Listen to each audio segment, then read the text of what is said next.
world's richest fishing banks. Yes. Well, you're just laying there with your resting, with your hat pulled down over your face and your lines out. And well, what should we do? Well, you need to get going. Catch more fish. Well, why? Well, then you make more money. Well, why do we need to do that? Well, because then you can buy more boats, get people working for you. Well, why should we do that? Well, then you can keep prospering and prospering. And then what? And then you can just sit back and relax. And they said, well, that's what we're doing now. Now, you know the way that I have taught about a work ethic, how we should expend ourselves, how we should work. But I have to be very careful. I realize this, that when I say that, it's automatically going to be filtered through a certain context. You assume that I mean work really hard at a job, work a long time at a job, work long hours at your job, work. That's not what I mean. At least not anymore. Now, one of the deadly sins of Christian history is slothfulness. Did you know that? Right up there, gluttony is one of the 7 deadly sins. Lust. Slothfulness. Slothfulness. You may be guilty of that. I know you are. Because I know even I am. Now, you see, slothfulness, we think, in our American context, would mean that you're not working hard to prosper. Slothfulness in the Christian context is you are not living for God and living for God's kingdom in full strength. You're not exerting yourself to the fullness of your abilities and the strength God gives you for His glory, for His honor, for the promotion of His kingdom.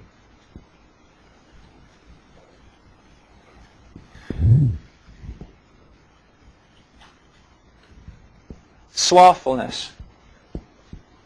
You've finished your work. You've come home from the office. And you know your wife has certain needs. But you're tired. Slothfulness. You know your children have many specific requirements. But you'd rather do something else. Slothfulness. I want you to look at slothfulness not in the terms of a money-making enterprise. I want you to look at slothfulness in terms of not serving the Lord with all your heart, soul, mind, and strength, and not giving yourself as a servant to those closest around you. That's what I want to talk about. You see. What does it mean to carry your cross? Well, it can mean almost countless things. But here's something I want you to think about. I know men, I think of one man in particular right now, who's in Florida, who was offered in his profession a position in which he would earn 2 to 3 times more money than he was presently earning. Now, in the American mindset, what should he do? Well, it's a no-brainer, isn't it? Man, he should go. Bam. Go up there. Take the job. He turned it down. And because he turned it down, he drives used cars. Because he turned it down, he lives in just a modern kind of suburban dwelling. Because he turned it down,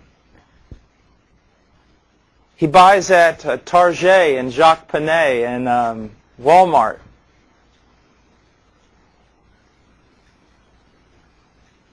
But he turned it down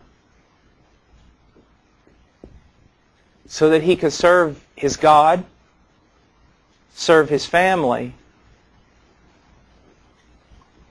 serve his children, serve his wife, serve friends. Don't allow yourself to be sucked into that vortex.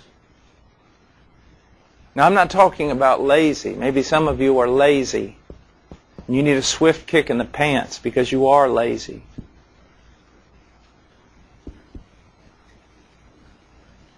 I'm not talking about being lazy, but I'm talking about if you're going to expend energy, do it for the right things. Don't do it for a certain label on a shirt. Don't do it for a certain place to live. Don't. Simplicity. To get everything out of your life that really does not lead to service to God, devotion to God, and service to one another. Get it out of your life. It's just not necessary. How many of you have ever bought something that the moment you bought it and took it home, you were sick that you had bought it? You knew you had become a slave to it. That if you kept it, it was bondage. And so you turn around after some sense came into your head and you sell it. And you actually lost money when you sold it, but you were so glad to be rid of that thing. That's bondage. How many of you have ever bought anything that was not pretty, did not shine, was not new, but it brought no bondage into your life? And even though no one gawked when you drove it down the road, well, they may have gawked, but not for the right reasons. But you were free. You were happy.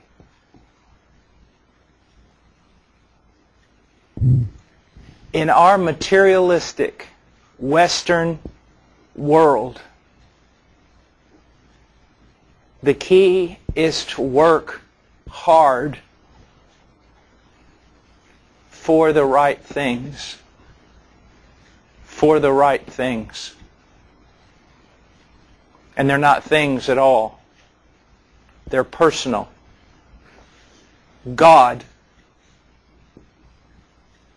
and people. Albert Schweitzer, who was brilliant, absolutely brilliant man. Now, he was liberal in his theology. It's hard to explain a man like that. Very liberal to the point of not in the stream of historical Christianity. But he spent the first 30 years of his life. This was his plan. I will spend the first 30 years of my life preparing so that I can give the next 30 years of my life away in service. And that's what he did. He was a brilliant, I would call him more philosopher than theologian. He was, I think it was either a concert pianist or a concert organist. He was a medical doctor. And he wasted his life, some would say, threw it away in Africa.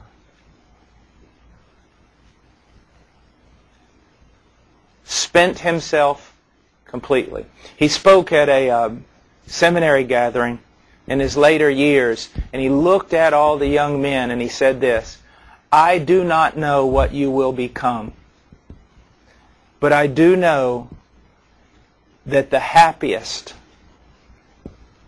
among you will be the one who gives his life away in service to others." Jesus, you see.